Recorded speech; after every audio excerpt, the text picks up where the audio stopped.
दीक्षा, ये प्रोटेस्ट 1 महीने चला। आपको लगता है कुछ अचीव हो पाया है जो भी आप लोग करना चाह रहे थे, उस डायरेक्शन में आप लोग बढ़ पाए? If you talk about achievements, आप अपना कैमरा घुमाइए यहाँ पर। This is an achievement in itself and this huge crowd is saying something indirectly. What made you come to this protest? Like the injustice, like we are not being heard, they are not being accountable. Sonam sir ने बोला है कि अगर parliamentarians उनसे आके बात करते और संसद में शिक्षा का मुद्दा उठाने का वादा करते, भरोसा दिलाते, तो वो हंगर स्ट्राइक ख़त्म कर देंगे। अभिजीत मार्च करने वाले हैं। इन ऑल प्रोबेबिलिटी पुलिस उनको शायद वापस ना आने दे जंतर मंतर। आप एज ए प्रोटेस्टर इस प्रोटेस्ट का फ्यूचर कैसे देखती हैं? है कोई फ्यूचर वापस? फ्यूचर है जब इतने सारे लोग मिलकर एक साथ आवाज़ उठाते हैं, तो फ्यूचर तो होना ही है ना। मुझे बहुत, I am very optimistic about it and we will get a solution. And there are many problems, not just education. There are many problems. Let me not go into details right now. This is not the right time. You guys are about to march. Yes. Last question, ऐसा लगता है कि protest आज disperse हो जाएगा या वापस ये प्रोटेस्ट कंटिन्यू हो पाएगा? प्रोटेस्ट अगर हमें रीजंस मिलेंगे इसको डिस्पर्स करने के, तो व्हाई नॉट। और अगर ये लोग हमें रीजंस देंगे इसको कंटिन्यू करने के, तो ये कंटिन्यू रहेगा डेफिनेटली। यस, वापस होगा प्रोटेस्ट शुरू। अरे थैंक यू। हाँ, प्रोटेस्ट फिर से शुरू होगा। Exactly, it will. नहीं, मैं ये कह रहा हूँ कि जैसे दीप के मार्च करने वाले हैं आज, यहाँ से जब मार्च करेंगे तो जाहिर सी बात है कि पुलिस से दोबारा परमिशन यहाँ लौटने में दिक्कत हो सकती है, ना आने दें। और at the same time Sonam sir ने तो कहा ही है कि वो मतलब हंगर स्ट्राइक ख़त्म कर सकते हैं अगर उनसे नेता मिल ले तो। प्रोटेस्ट भैया फिर से शुरू हो पाएगा? लौटोगे यहाँ पे आप लोग? क्या है आगे का प्लान? क्या होगा? मेरे हिसाब से शुरू होगा। बट जंतर मंतर पे तो परमिशन लगती है ना यार, आने देंगे वापस? इसका मेरे पास अभी फिलहाल तो आंसर नहीं है, बट विल सी। ठीक है, तो एक चीज़ को लेके मतलब क्लैरिटी नहीं है कि इस प्रोटेस्ट का फ्यूचर क्या होगा। मार्च तो है, मार्च में है। क्या नाम हुआ आपका? मैं बाला साहब रोहिनेकर, महाराष्ट्र से आ रहा हूँ। दूर से आया? जी। मैं PhD स्कॉलर हूँ SRT यूनिवर्सिटी नांदेड़। कल मैं रात को यहाँ आया हूँ। जो सोनम जी को परसों के दिन उन्होंने जो घिनौना काम किया है हमारे जो डेमोक्रेसी है, डेमोक्रेसी के साथ ये बहुत ही शर्मनाक हुआ है।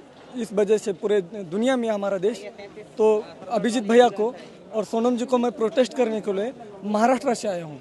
तो ऐसा हो सकता है ना कि अभिजीत भैया को आज पुलिस रोक ले, उसके बाद दोबारा जंतर मंतर ना आने दे, और सोनम सर कह रहे हैं कि वो भी हंगर स्ट्राइक खत्म कर देंगे, तो अब आगे क्या होगा प्रोटेस्ट का? ये भाई ये तो मेन टीम को पता है, लेकिन मैं विश्वास के साथ कहता हूँ ये युवा जो है ना अब ये जागृत हो चुका है। और जो दूसरी एक बात है ना, आज से अधिवेशन चालू हो रहा है और VIP लोग आ रहे हैं, इसीलिए उन्होंने ज़्यादा प्रोटेक्शन लगाया है। ये दोनों भी बात है, परमिशन नहीं बोल रहे, लेकिन ये युवाओं का इतना 5 लाख युवा है पीछे, और युवाओं का जोर इतना है, इतना 5 लाख थोड़ा सा ज्यादा हो गया, मतलब उससे भी ज्यादा होगा। यहाँ से भीड़ नहीं देख रहे, मतलब भीड़ है, 5 लाख थोड़ा ज्यादा। बताइए। आगे बहुत भीड़ है इस बैरिकेड से आगे। भीड़ है, अच्छी भीड़ है।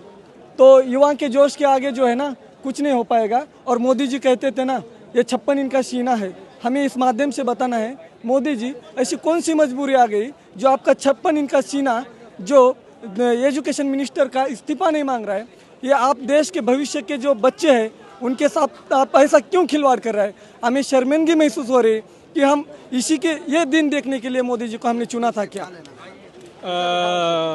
हाय, क्या नाम है आपका? फैसल मंसूर नाम है।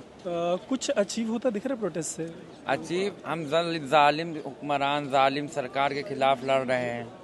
19 दिन सोनम वांगचुक जी भूखे रहे। हम अपनी पूरी लड़ाई लड़ने को तैयार हैं। हम सरकार से एक जो इसके वजह से इतने पेपर लीक हुए, बच्चों को आत्महत्याएं करनी पड़ी, उसका इस्तीफा मांग के क्या गलती कर रहे हैं? सरकार को समझना चाहिए। आप ईगो पे लिए हो, आप बात करने नहीं आए। आपने बात करना, आप अगर इस आंदोलन को क्रश करना चाहते हो अपने ईगो के उस पर, तो हम क्या कर सकते हैं उस पर? हम तो अपनी लड़ाई लड़ेंगे। हम नहीं सहेंगे छात्रों स्टूडेंट के साथ जो उनका भविष्य के साथ खिलवाड़ तो हम नहीं सह अच्छा, सकते। सोनम जी ने बोला कि वो अगर सांसद उनको इस चीज़ का भरोसा देते हैं कि संसद में मुद्दा उठाएंगे शिक्षा का, मैं वो सवाल कंप्लीट करने देना, तो वो शायद हंगर स्ट्राइक कंप्लीट कर लें। आज अगर अभिजीत मार्च करते हैं तो हो सकता है दिल्ली पुलिस वापस ना आने दे। तो कुछ वॉलंटियर्स जो हैं, सपोर्टर्स हैं, उनको कुछ कम्युनिकेट हुआ है कि आगे क्या होगा? अब देखिए अब अगर सोनम वांगचुक जी ने कहा, वो तो हमेशा से महात्मा गांधी जी को मानने वाले हैं, वो तो हमेशा से मीडिएटर और बात सुलझाने के उसमें थे। ये तो सरकार ने उनको जबरदस्ती उठाया, दमनकारी करके उनको गिरफ्तार कर लिया। नहीं, आगे का कुछ कम्युनिकेशन है? जैसे जंतर मंतर है, मतलब पिछली बार वो पहले एक दिन की परमिशन लेके आया, बैठ गया, महीने दिन चल गया प्रोटेस्ट। कुछ कम्युनिकेट हुआ है कि मतलब अब क्या जवाब मैं देता हूँ, आगे क्या वाला ये इंटरवल है, आगे होगी पिक्चर। कहने का अर्थ मेरा ये है कि ये एक सीढ़ी, छत पे पहुंचने के लिए एक सीढ़ी से गुजरना पड़ता है। तो धर्मेंद्र प्रधान का, लीग मंत्री का एक इस्तीफा एक सीढ़ी है, फर्स्ट स्टेज है, शुरुआत है। और रही बात इस चीज़ की कि आगे क्या होगा, आगे वही होगा जो तुम समझ रहे हो, जो वो डर रहे हैं, जो दुकान बंद होने वाली बीजेपी की। सबसे बड़ी बात है, स्टूडेंट यहाँ आया हुआ है। स्टूडेंट सिर्फ अपनी शिक्षा मांग रहा है, अपना हक मांग रहा है, और कुछ नहीं मांग रहा है। अगर शिक्षा मिल गई उसको, स्टूडेंट को, तो बीजेपी यहीं परेशान हो रही है। क्योंकि फिर उनके झंडे कौन पकड़ेगा? शिक्षा ले लिया तो फिर ऑफिसर बन जाएंगे, तो थोड़ी इनके झंडे पकड़ेंगे, इनकी बात सुनेंगे। नाम क्या हुआ आपका? मेरा नाम है संदीप कुमार गोस्वामी। संदीप भाई, मैं बस एक छोटी सी चीज़ समझना चाह रहा था कि आप लोग, जैसे आपने तो बैच भी लगा रखा है, तो आप लोग हो सकता है कि वॉलंटियर्स या कोर सपोर्टर्स में से हों। अब इससे मैं सबसे एक ही सवाल पूछ रहा हूँ घूम घूम के, जैसे सोनम सर ने बोला है कि अगर सांसद उनसे बात करते हैं तो हो सकता है वो भूख हड़ताल ख़त्म कर दें। अभिजीत अगर मार्च करेंगे, वो गोदी मीडिया, अगर अभिजीत मार्च करेंगे तो हो सकता है पुलिस उनको डिटेन कर ले एक बार को, और दोबारा जंतर मंतर छोड़ दे, लेकिन जंतर मंतर ना आने दे। इस प्रोटेस्ट का कोई फ्यूचर है? दोबारा से आप लोग असेंबल होने वाले हैं? कहाँ क्या होगा? ये जो आंदोलन है, ये आंदोलन नहीं है, ये हमारी सोच है। सोनम सर जो है वो हमारी सोच है, और सोच में बीजेपी सरकार कफन पहनाना चाहती है। इंसान मरने के बाद सफ़ेद कपड़ा डालता है, ये जिंदा में ले डालना चाह रहे हैं। तो कहने का अर्थ ये है, इंसान को रोका जा सकता है, किसी सोच को नहीं। आई अंडरस्टैंड, मतलब ये सोच में तब्दील हो गई है, विच मीन्स कि मतलब प्रोटेस्ट अगर यहाँ पे ना भी हो तो आप लोग किसी न किसी फॉर्म में प्रोटेस्ट करते रहेंगे। है वापस असेंबली का कोई प्लान, कुछ कम्युनिकेट हुआ है आप लोगों को? देखिए, कम्युनिकेशन की बात तो वो नहीं है। ये जो प्रोटेस्ट है, ये सोनम वांगचुक जी की वजह से नहीं है, ना ही अभिजीत दीपके की वजह से है। ये प्रोटेस्ट है क्योंकि लाखों स्टूडेंट्स जो हैं वो अपने परेशान हैं हमारे गवर्नमेंट से, एजुकेशन मिनिस्टर से। तो ये प्रोटेस्ट आज इसलिए नहीं क्योंकि अभिजीत दीपके है, ये प्रोटेस्ट आज इसलिए नहीं कि सोनम वांगचुक है। लाखों सोनम वांगचुक, हम सब एक जैसे हैं, we are the educated people, and हम चाहते हैं कि धर्मेंद्र प्रधान इस्तीफा दे। And the thing is, class 9th and 10th के हम पॉल साइंस में पढ़ते हैं, democracy is the best form of government because it makes government accountable. But हमने उनको चुना है। असल में दिक्कत क्या है कि हम लाखों करोड़ों स्टूडेंट हैं, हम सब आके तो खड़े नहीं हो सकते, तो हमने एक रिप्रेजेंटेटिव चुना।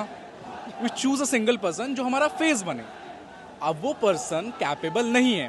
The word demo and cracy, demo means people, cracy means process.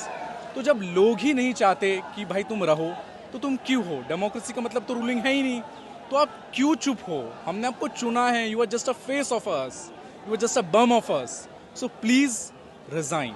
You cannot force yourself upon us. You cannot force yourself upon but अभी us. तक तो इस्तीफा नहीं हुआ, और मार्च भी शुरू होने का वक्त ऑलमोस्ट, जब हम लोग ये रिकॉर्ड कर रहे थे तब लगभग मार्च होने का, शुरू होने का टाइम हो ही 9 बज गए, ओवर हो गया नहीं, तो अभी तक तो मार्च शुरू नहीं हुआ। बट हम यही चीज़ समझने की कोशिश कर रहे हैं कि जो 1 महीने प्रोटेस्ट चला, हंगर स्ट्राइक सोनम वांगचुक की रही, उनको ज़बरदस्ती अस्पताल ले जाया गया। हो सकता है अभिजीत जब मार्च करे तो उसके बाद दोबारा इस तरीके का हुजूम यहाँ पे मत जुटने दिया जाए। तो हम ये समझने की कोशिश कर रहे थे कि आखिर इसका फ्यूचर क्या है और क्या हासिल हुआ। उम्मीद है कि जो सीजेपी के वॉलंटियर्स हैं, सपोर्टर्स हैं, न्यूट्रल स्टूडेंट्स भी हैं यहाँ पे, उनसे जो हमने बातचीत की उससे आपको एक सेंस मिला होगा कि इसका फ्यूचर क्या हो सकता है। ऐसे ही स्टोरीज़ के लिए देखते रहिएगा स्विच। मेरा नाम है तरुण।